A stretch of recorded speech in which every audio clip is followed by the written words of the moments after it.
Star hit the switch. Igor, he's alive. Yeah, sound it off, sound it off. Yo, let's start riding. My flows bring the tide in. My John Cochran, break your pride in.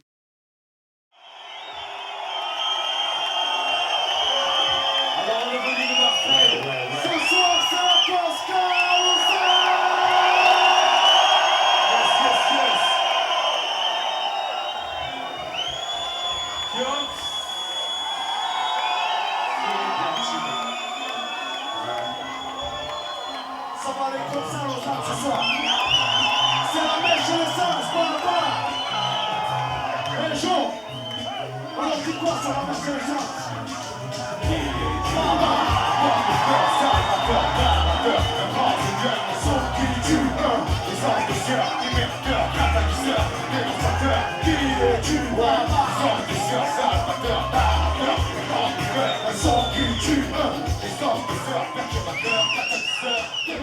Vous qui venez souvent en Suisse, quel est pour vous, comment vous représentez le public suisse, ce milieu au niveau des festivals, parce que vous avez fait beaucoup de festivals l'année passée?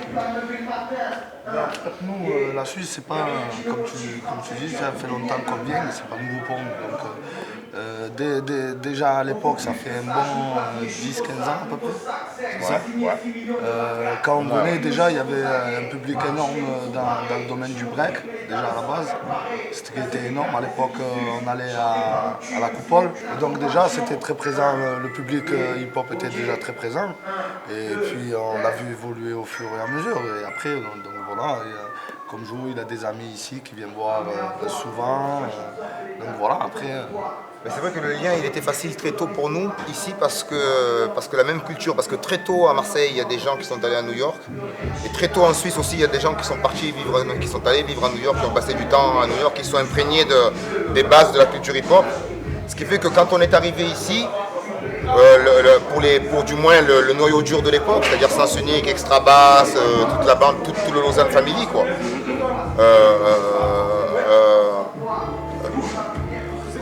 Ils étaient, on se comprenait, on était sur la même longueur d'onde. Enfin, tu vois, on avait les mêmes, on prenait la avait la même passion et on prenait la source à la même base. Tu vois, on prenait notre source à la même base. Donc par rapport à ça, et puis après les affinités aussi. Hein. Ici, tu vois, la mentalité, l'esprit hip-hop, l'esprit cool, l'esprit vachement ouvert, l'esprit festif qu'il y a ici, ça facilite les choses aussi. Ok. Vous avez sorti un DVD. Est-ce que pour vous c'est un succès? C'est-à-dire que du point de vue, comment le public l'a pris, comment est-ce que vous voyez votre DVD? Déjà à la base, Le live. déjà à la base, il faut se dire un truc, c'est que à la base déjà on en est fiers. Parce que c'est un produit pour nous abouti, un produit qu'on a travaillé. C'est comme un donc album. Déjà, hein. On applique les mêmes critères de qualité hein, que sur un album. Donc déjà pour nous, tu vois, on en est fiers déjà de ça.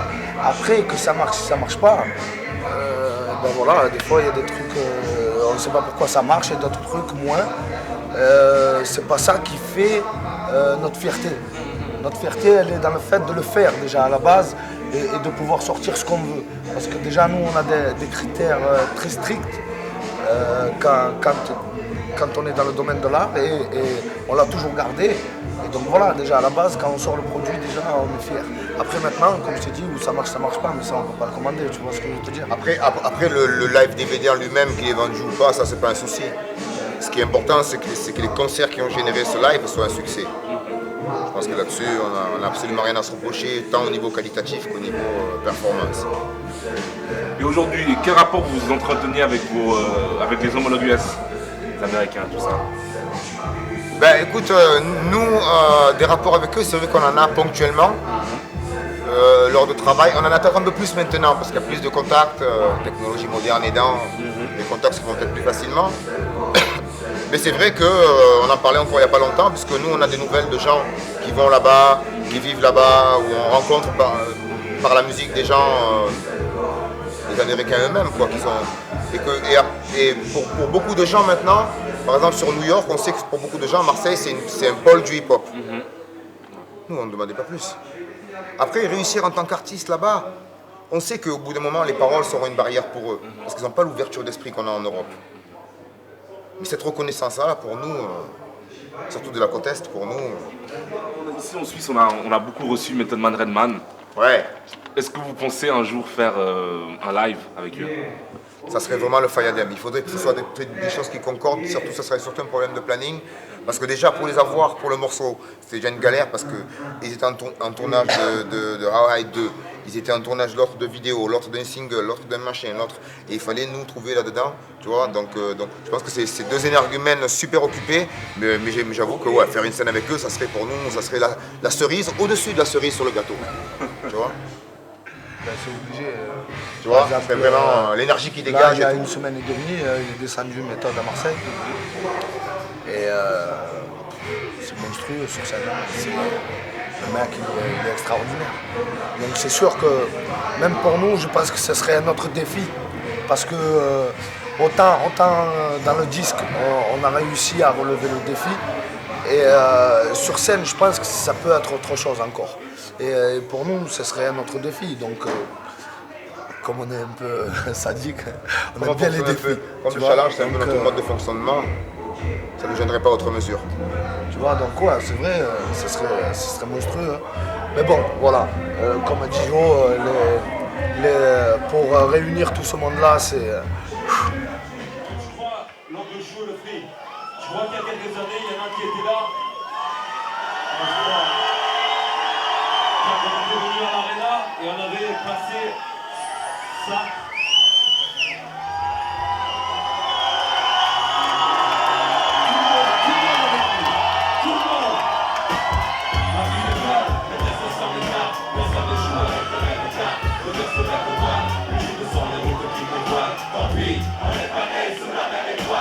Pourquoi fortune et infortune? Pourquoi ce genet? Pourquoi je vis? Pourquoi les siècles?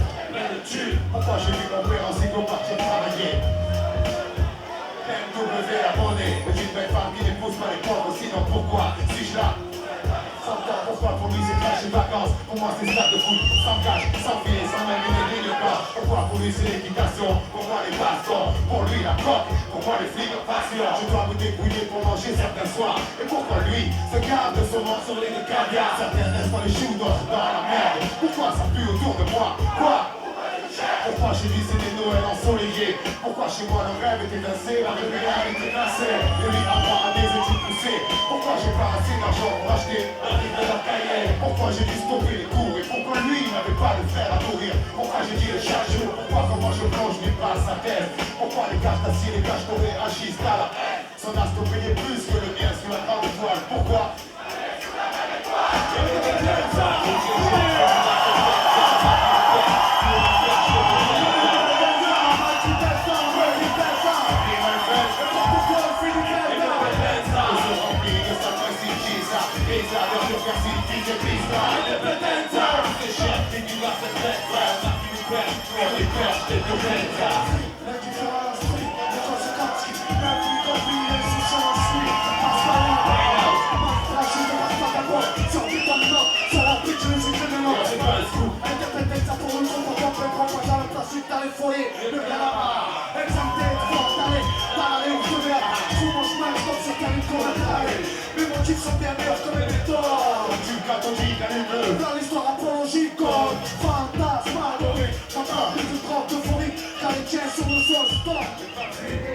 Avec un line-up comme aujourd'hui le D a proposé, est-ce que maintenant IAM va-t-il de plus en plus accompagner la nouvelle génération? Ben en fait c'est pas un accompagnement parce que c'est un concept qu'on avait déjà Dans le côté obscur. qui est pas nouveau, qui nous vient de quelque chose qu'on avait déjà mis en pratique dans le côté obscur, c'est-à-dire on était parti sur une mini tournée de quelques dates où on présentait le plateau côté obscur, c'est-à-dire tous les artistes appartenant au côté obscur. Et donc là maintenant, avec la Cosca, c'est un petit peu ce qu'on reproduit, c'est-à-dire ça nous permet à nous, c'est pour plusieurs raisons, hein, ça nous permet à nous de garder un pied sur scène, même sans actualité, de faire de la scène, parce que ça reste quand même la base de notre travail. Donc pour nous c'est un moyen de continuer à faire de la scène, de faire de la scène à tout le monde, de partir en groupe, de présenter un peu aux gens aussi sur scène ce que vaut l'écurie La Cosca, puisque c'est de ça dont il est question, ou 361, tu vois, puisque les deux vont de pair. Tu vois, et c'est aussi une façon pour nous de mettre peut-être en avant aussi médiatiquement ceux qui le sont moins que certains groupes qui font partie du collectif. Pour plein de raisons, c'est une bonne chose. C'est une bonne chose. Et puis aussi pour la raison la plus simple qui nous fait avancer depuis toujours, le plaisir. Tu vois, on vient là, on joue 2 soirs à Lausanne. Tu vois, sans prétention aucune, on peut dire que depuis le temps, on se sent presque à la maison. Donc on joue, c'est comme au ballon, là, on joue sans pression, ça va être la fête ce soir, donc ça va. C'est pas, tu vois, on sait que le public est ouvert, on joue sans pression dans le bon sens du terme. On vient jamais en territoire conquis. Nous, depuis le début, on a toujours été comme ça. On est une meute. Et c'est vrai que quand on se retrouve tous, il y a une énergie qui se dégage. Et cette énergie-là, chacun a envie de faire mieux que l'autre. Il y a une compétition saine au sein du groupe que je trouve extraordinaire. Et donc ça, je pense que ça tend à s'évoluer. Je pense que là, c'est les premiers shows qu'on va faire pour tester, pour voir ce qu'on va faire. Et je pense qu'après, le concept va se développer. Et après, on va faire vraiment, pour te donner un exemple, une espèce de chronique de Mars, mais avec le Paul Lacoska. Voilà. Après, sur scène, ce serait ça. Le but, ce serait ça. Donc, mais nous, on a toujours aimé faire ça. On bosse, quoi. C'est pas Ayam derrière les autres. Ayam fait partie de ce crew-là. Pour nous, ils sont aussi bons que n'importe qui. Tu vois ce que je veux te dire? Moi, je kiffe tous ceux qui vont passer là. Tu vas me voir, je saute comme un fou. Tu vois ce que je veux te dire? Donc, je kiffe aussi ce qu'ils font. Donc, pour nous, il n'y a pas Ayam et après les autres. Il y a le crew 361. Ah oui, là, justement, c'est l'avantage aussi. Là, il n'est pas question d'une individualité ou d'une entité. Là, on parle d'un ensemble. Avec des sous-ensembles certes à l'intérieur, mais c'est l'ensemble qui est mis en avant. Il y a plein de petits tunnels, mais... Pour nous, c'est des soupapes aussi, tu vois, parce que partir en tournée que le groupe, tout tourne autour de toi, tout machin, tandis que là, bon, t'as beaucoup moins de pression, c'est vachement plus réparti, tout le monde est là, et puis c'est la famille. Et puis à plusieurs, c'est beaucoup moins, tu vois, nous on est des animaux de meute, hein, donc voilà. Comment vous voyez aujourd'hui l'industrie musicale? Parce que je trouve qu'on a un peu en perte de vitesse du point de vue aussi du hip-hop. Comment est-ce que vous voyez? Est-ce que vous voyez que c'est un avenir? En fait, tu rejoins la question précédente, dans le sens où c'est vrai que c'est devenu quelque chose de très difficile que d'être dans la musique en France, parce que vu la piraterie, vu le domaine du disque, qui maintenant on se retrouve presque avec 3 maisons de disques et puis voilà, il n'y a plus de choix, ils se connaissent tous. Tu n'as pas réellement le choix. On est devenu une espèce de musique Linux où tu ne peux pas construire sur le long terme. Donc pour nous, le fait de faire des concerts comme ça nous permet aussi de faire vivre notre musique. Et je pense qu'on revient bizarrement dans ce sens, dans ce genre de pensée, on revient pour nous un peu dans les années 89, 90 où on était obligé d'arpenter toute la France pour faire connaître notre musique. Tu comprends? Eh bien pour nous, on est reparti à zéro. Pour nous, je pense que la seule manière pour que notre musique vive, c'est les scènes et c'est aussi la manière de communiquer avec son public. De capter directement l'envie du public, tu comprends? Donc pour nous, c'est un tout. On a besoin de ça. Donc dans le domaine du disque, ça devient... ça sert à rien maintenant que tu fasses des clips, parce qu'ils ne te les passent pas. S'ils te les passent à 2h du matin, il y a encore dans la musique black, machin. Les radios, c'est tous devenus des DA aussi. Donc ils choisissent carrément ce qu'ils veulent, ils ne prennent pas genre les bonnes choses. Ils prennent ceux qui payent le plus de comment on appelle ça, d'informations, de pub et tout ça. Voilà. Donc tu vois, les 3 maisons de disques, elles arrivent, elles posent, et puis voilà, il n'y a personne. Tu vois, donc voilà, l'industrie du disque... Non, mais ça va même plus loin. On est dans une ère là où l'industrie du disque se résume à 2 voire 3 grosses maisons qui vont se partager le monopole jusqu'au jour où par absorption il n'y en aura plus qu'une. Lesquelles? Mais là c'est les 3 plus grosses en ce moment, hein. Je ne sais pas lesquelles il faudrait être visionnaire pour ça, mais bon, on ne se trompe pas en disant citant Universal, Je ne m'appelle pas Sony, tu vois. Nostradamus. Ouais, et encore je vois qu'il y a fusion là. Tu vois, je pense que le problème entre guillemets du piratage L'avancée technologique, elle a des avantages, ça nous permet de communiquer avec plein de gens, de faire passer plein d'infos, mais elle a des inconvénients. Donc comment tu fais? Tu supprimes la technologie? Non. Donc après, moi je préfère voir le verre à moitié vide qu'à moitié plein. Certes, il y a eu plus de 65 millions de demandes de téléchargement sur l'album d'IAM, tous morceaux confondus. Dixit, Le Figaro, hein, on a battu toutes les musiques confondues, y compris les U2 et les compagnies en termes de piratage. Donc moi ce que je tire de là-dedans, c'est que l'album il a plu. Après le reste, c'est pas entre mes mains. Qu'est-ce que je fais? Je me morfonds chaque matin? Non, l'album il a plu, c'est déjà une bonne chose. Ça s'est retrouvé, et ça s'est retrouvé comme on l'avait dit. Si on ne le retrouve pas de toute façon dans les ventes, ce qui est à la limite subsidiaire, l'important c'est de le retrouver sur scène, de le retrouver avec le public. Et la tournée qu'on a eue là nous a montré que la communion avec le public elle était toujours aussi importante. Après le reste, c'est de la littérature. Et aujourd'hui, IAM, soit Freeman, toi Shuriken, c'est quoi l'avenir? Qu'est-ce que vous me préparez? L'avenir c'est dans l'immédiat, au niveau d'IAM. Au niveau de vos projets, de la musique et de les projets, il y a des projets de groupe et des projets solo. Alors le projet de groupe, on reparle déjà du prochain IAM, je pense qu'on va s'y remettre dans pas longtemps, puisqu'on a déjà nous... Ouais.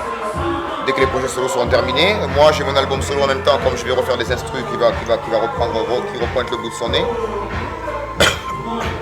Parce que j'aimerais le faire dans la même configuration que le précédent, c'est-à-dire dans la foulée d'IAM. Parce que la tournée d'IAM m'avait vachement inspiré pour l'écriture en fait. Donc c'était bien d'avoir la continuité. Et puis après, en termes de solo, moi les derniers travaux que j'ai faits, c'était pas pour moi, puisque j'ai composé et écrit l'album de Saïd, que tu vas voir ce soir sûrement jouer, qui joue 4 morceaux ce soir, qui est un chanteur. Donc j'ai fait ça jusqu'à maintenant là, et après là j'ai fait quelques instrus en attendant que les frangins aient fini. Moi je vais pas repartir sur un autre projet maintenant parce que j'ai des instrus à faire pour moi et pour le groupe. Donc, et puis j'ai l'enregistrement de Saïd à finir et des choses comme ça. Donc voilà, et moi en ce qui concerne mon actualité, c'est ça. Après je sais que Freeman lui il a une double actualité aussi. En fait moi j'ai préparé un album MC Arabica avec Karim Leroy. On l'a fini. On est en plein enregistrement de là. Donc à mon avis c'est une histoire de un mois. Après on verra comment ça se passe. Machin, ouais, voilà, on ne sait pas, on va voir. Et puis voilà, j'ai mon solo qui est déjà commencé. Je suis presque à moitié. Et donc voilà, ça bosse, ça n'arrête pas. Pour te dire, on est sorti de la tournée, on s'est regardé, on s'est reparti. Moi, donc, j'ai pris une semaine en route et je suis retourné en studio pendant. Pour nous, comme il a dit, c'est pas parce que justement on s'est fait pirater ou je sais pas quoi, on va se morfondre et se dire oh, putain comment on va faire, alors on ne travaille plus, on va trouver des. Tu vois, c'est pas ça. Nous, on a un niveau de création qui est que tous les jours que Dieu fasse, je me lève à 9h, je suis au studio, je repars, il est 9h du soir. Voilà. Je fais que ça. Donc, tu vois ce que je veux te dire? On crée, donc voilà, on s'arrête pas. On n'a pas le temps de penser à se morfondre. On garde pas tout, attention. Hein. Tu vois? Mais on crée. On garde la main, on entretient. L'essentiel, je pense qu'il est là. C'est de ne pas perdre son chemin et de toujours justement dire voilà, la trame, c'est ça. C'est quoi? C'est le hip-hop, notre hip-hop à nous, ce qu'on aime depuis le début, notre passion.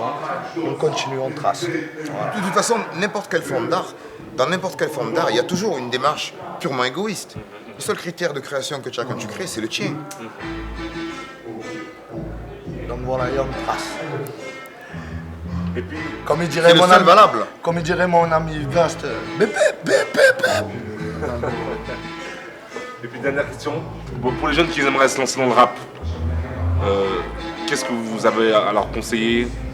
De faire de la persévérance, du travail énormément. Voilà, parce qu'après... et surtout quotidien. La régularité, c'est ça qui fait la progression. Tu n'es pas obligé de pondre une merveille par jour, hein, mais d'essayer de la pondre, c'est déjà un bon pas vers. Toujours croire en soi. Toujours. Parce que quand on débute, c'est vrai qu'il y a tellement de gens qui rappent, il y a tellement de flots affirmés déjà, des paroles qui ont été prises. Et en fait, on peut parler d'un même sujet, mais d'un angle différent. Et ça, il faut toujours le garder en tête, je pense, pour quelqu'un qui débute, parce que sinon on peut être influencé et de se dire, ben voilà, ils sont trop forts, c'est bon, allez, tu vois. Au contraire, moi je pense qu'il faut croire en soi, il faut, comme l'a dit Joe, bûcher tous les jours, il n'y a pas de secret, ça ne vient pas tout seul. Et comme on dit, il y a un proverbe qui dit qui court plusieurs lièvres à la fois, le soir il mange que des légumes. Donc reste sur la même route, ne trace pas à droite, gauche, voilà, trace tout droit. Voilà ce qu'on peut dire. Ok, merci. Merci à vous.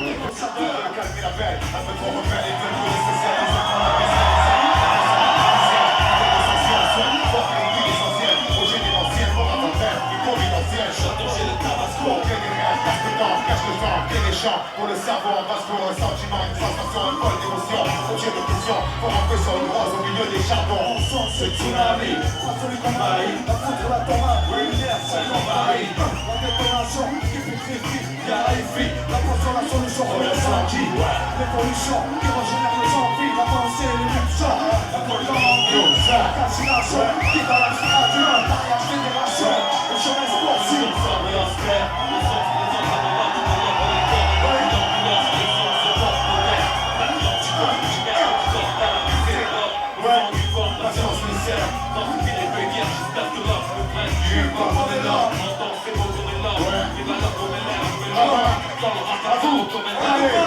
Qui est tu, un, mon cœur, c'est un acteur,